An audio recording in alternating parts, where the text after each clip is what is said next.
اور پھر جو خیر کی خبر ہوگی یا خیر کی بات ہوگی تو اس کو تو آگے پھیلانے کا پھر ہمارا دین بھی ہمیں ترغیب دیتا ہے، جذبہ دلاتا ہے۔ تو حضرت ابو ہریرہ اس جذبے کے تحت جو سنتے تھے پھر آگے منتقل کرتے۔ اب حضور کی بارگاہ سے اٹھ کے جاتے تو سب سے پہلے گھر جاتے اور سب سے پہلے اپنی ماں کو ہی سناتے، اور ماں تھی کافرہ، وہ سننے کی بجائے، خوش ہونے کی بجائے سن کے وہ الٹا ناراض ہوتی اور کوئی نہ کوئی ایسی بات کر دیتی۔ سید ابو ہریرہ سے گوارا نہ ہوتا، ایک دن انہوں نے کوئی ایسی بات کر دی کہ حضرت سیدنا ابو ہریرہ رضی اللہ تعالیٰ عنہ نے فیصلہ کر لیا کہ آج ماں کو چھوڑ دینا ہے، کیونکہ میں یہ گوارا نہیں کرتا کہ میرے آقا کے بارے میں کوئی ایسا جملہ کوئی بولے۔ اور تھی گھر میں ماں ہی، بھائی بھی کوئی نہیں تھا، بہن بھی کوئی نہیں تھی، باپ بھی فوت ہو گئے تھے، شادی بھی نہیں ہوئی تھی، تو ماں ہی ماں گھر میں، اور ماں اور بیٹا اکٹھے رہتے ہو تو پھر محبت بھی مثالی ہوتی ہے۔ تو اب ماں ہی ایک رشتہ ہے مادی دنیا کے اوپر، تو حضرت ابو ہریرہ رضی اللہ تعالیٰ عنہ نے فیصلہ کر لیا کہ چھوڑ دینا ہے۔ چھوڑ کے گھر سے نکلے، لیکن دل ڈوب رہا ہے کہ ایک ہی تو رشتہ تھا وہ بھی گیا۔ افسردہ ہے، حضور کی خدمت میں پہنچے، دل و قلب و نگاہ کے مرشد اولین نے ابو ہریرہ کی اداسی دیکھی تو فرمایا ابو ہریرہ کیا بات ہے؟ تو حضرت ابو ہریرہ جس طرح بندہ پھٹ نہیں پڑتا، تو عرض کی حضور میری ماں کی ہدایت کی دعا کر دیجئے۔ ساری کہانی 2 لفظوں میں بیان کر دی، میری ماں کی ہدایت کی دعا کر دیجئے۔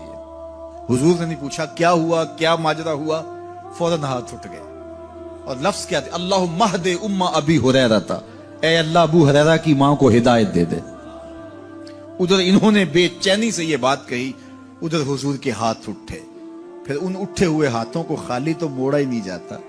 اجابت کا صحرا، عنایت کا جوڑا، دلہن بن کے نکلی دعائے محمد صلی اللہ علیہ وسلم۔ تو حضور علیہ السلام نے ہاتھ اٹھا دی، حضرت ابو ہریرہ نے دوڑ لگا دی۔ کسی نے پوچھا ابو ہریرہ آج بڑی جلدی ہے؟ کہا آج ہی تو دیکھنا چاہتا ہوں، گھر پہلے میں پہنچتا ہوں یا حضور کی دعا پہلے پہنچتی؟ جا کے دروازے کو دستک دی، اندر پانی کے کھنکنے کی آواز آ رہی تھی جس طرح کوئی غسل کر رہا۔ آواز دی تو آواز آئی، بیٹا ابو ہریرہ ٹھہرو، میں بھی آئی۔ کہا لہجے سے سمجھ گیا اس میں محمد عربی کی دعا بول رہی ہے۔ تھوڑی دیر کے بعد میری ماں آئی، تازہ آثار وضو سے، اور غسل کی وجہ سے ان کے جو ہے وہ بالوں سے قطرے ٹپک رہے تھے، اور لبوں پر میرے حضور کا کلمہ جاری تھا۔ اللہ اکبر، سیدنا ابو ہریرہ تیرے مقدر پہ قربان۔ ایک سفر میں حضور علیہ السلام اور اصحاب گامزن تھے کہ راستے میں قیام کیا تو ایک قبیلے کی صلح کروانے کے لیے حضور علیہ السلام تشریف لے گئے۔ وہاں کچھ تاخیر ہو گئی تو صحابہ نے حضرت ابوبکر صدیق کو کہا کہ حضور رک گئے ہیں تو نماز کا وقت جا رہا ہے، آپ نماز پڑھا دیجیے۔ تو حضرت ابوبکر صدیق رضی اللہ تعالیٰ عنہ مصلی پہ کھڑے ہو گئے۔ اب نماز شروع ہوگی، ادھر سے حضور بھی فارغ ہو گئے تو آقا کریم تشریف لائے۔ تو آقا کریم علیہ السلام جو ہی تشریف لائے تو صحابہ کی صفیں بندی ہوئی تھی، حضور کو دیکھا انہوں نے راستہ چھوڑ دیا۔ پیچھے سے لے کر کے مصلی تک صحابہ نے حالت نماز کے اندر حضور کے لیے راہ کشادہ کر۔ کاش کہ یہ حدیث سب لوگوں نے پڑھی ہوتی اور امت میں اتنے فرقے نہ بنتے، اور یہ سوچ کبھی نہ پنپتی کہ نبی کے خیال سے نماز ٹوٹتی ہے۔ یہاں تو راستے چھوڑے جا رہے ہیں، یہاں تو پروٹوکول دیا جا رہا ہے۔ اللہ اکبر، اور یہ حدیث کہیں چھپی نہیں ہے، بخاری کے اندر چھپی ہوئی۔ اللہ اکبر، آقا کریم علیہ السلام تشریف لائے تو صحابہ نے راستہ چھوڑنا شروع کر دیا۔ نماز بھی چل رہی ہے اور حضور کا راستہ بھی چھوڑ رہے ہیں۔ بالکل حضرت ابوبکر صدیق کے پیچھے آ کے حضور کھڑے ہو گئے۔ ابوبکر لا یلتفت یمینا ولا یسارا، جب آپ نماز پڑھتے تھے تو نہ دائیں دیکھتے نہ بائیں دیکھتے، پوری توجہ انہماک ہوتا۔ وہ اپنی کیفیات کے جہان میں ڈوبے تھے اور حضور آ کے پیچھے کھڑے ہو گئے۔ صحابہ نے اپنے ہاتھوں کی پشت پہ ہاتھ مارنے شروع کر دیے۔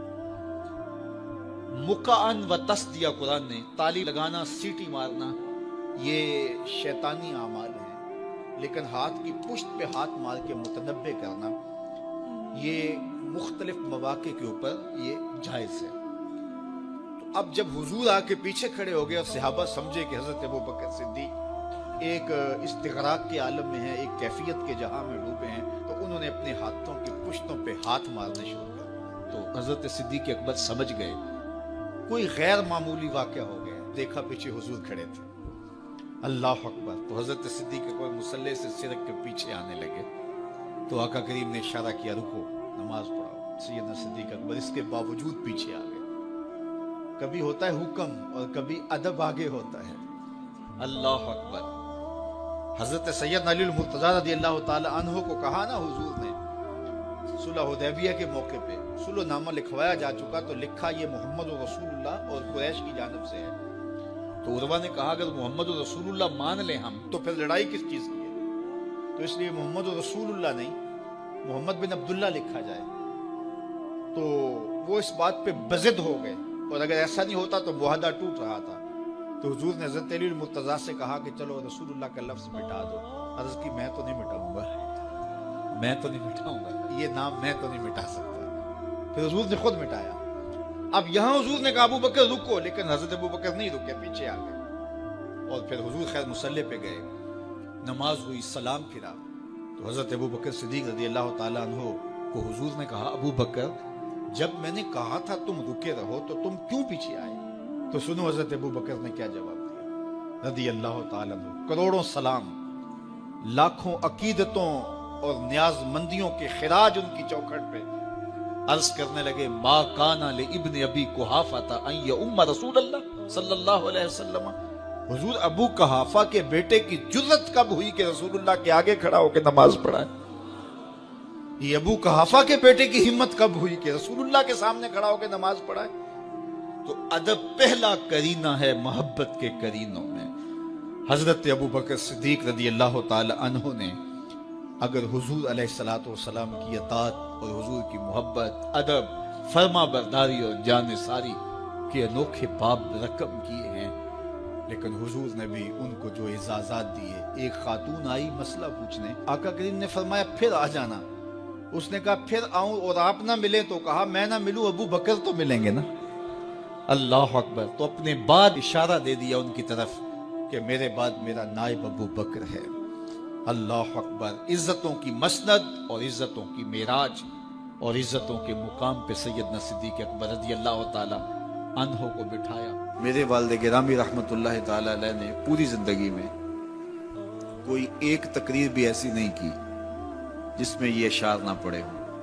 جب وہ خطبہ پڑھتے تھے تو خطبہ پڑھنے کے بعد یہ اشعار پڑھا کرتے تھے جس میں اس کی کیفیت ہے کہ جو حضور کے شہر میں جانے کے لیے تڑپتا ہے.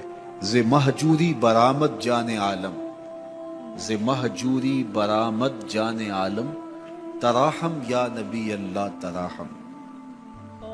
کہ عرض کی جا رہی حضور آپ کی جدائی میں پورے جہان کی جان نکل رہی ہے. ز مہجوری برآمد جان عالم تراہم یا نبی اللہ تراہم نہ آخر رحمت للعالمینی ز محرومہ چرا فارغ نشینی بروں سر از برد یمانی کہ روئے تست صبح زندگانی. حضور اپنا سر انور اس یمنی چادر سے ذرا نکالیے چونکہ آپ کا چہرہ انور زندگی کی صبح ہے زندگی کی بہار ہے. ادیم طائف نعلین پاکن شراکز رشتہ جاں ہائے ماکن. اللہ اکبر. جامع علیہ رحمہ کا انداز کتنا دل آویز ہے. وہ کہتے ہیں حضور آپ طائف کے بنے ہوئے چمڑے کے جوتے پاؤں کی زینت بنائیں. آپ جوتے جو پہنے وہ طائف کا مشہور چمڑا ہو اور اس کے بنے ہوئے. شراکز رشتہ جاں ہائے ماکن اور اس کے اندر جو تسمے ڈالیں وہ جامی کی جان کے ڈالیں. جامی کے چمڑے کے نہیں جامی کی جان کے تسمے ان نالین میں ڈالیں جو آپ طائف کے بنے ہوئے نالین زیب تن کریں. وہ ایک شاعر کہتا ہے عربی کا کہ یا لیتنی کنتو تربت ایبتکم فلتسمت نعالک ذاک کدی. کاش میں مولوی نہ ہوتا. وہ بہت بڑا شیخ الحدیث گزرا ہے تو وہ کہتا ہے میں کاش شیخ الحدیث نہ ہوتا میں مولوی نہ ہوتا مدینے کی گلی کی مٹی ہوتا حضور گزرتے طلبوں کو چوم لیتا. چے باشد گر کنی سوئم نگاہے ہمیشہ گر نہ باشد گاہے گاہے نگاہے یا رسول اللہ نگاہے 100,000 جبریل اندر بشر بحر حق سوئے غریبہ یک نظر یا رسول اللہ انظر حالنا یا حبیب اللہ اسما قالنا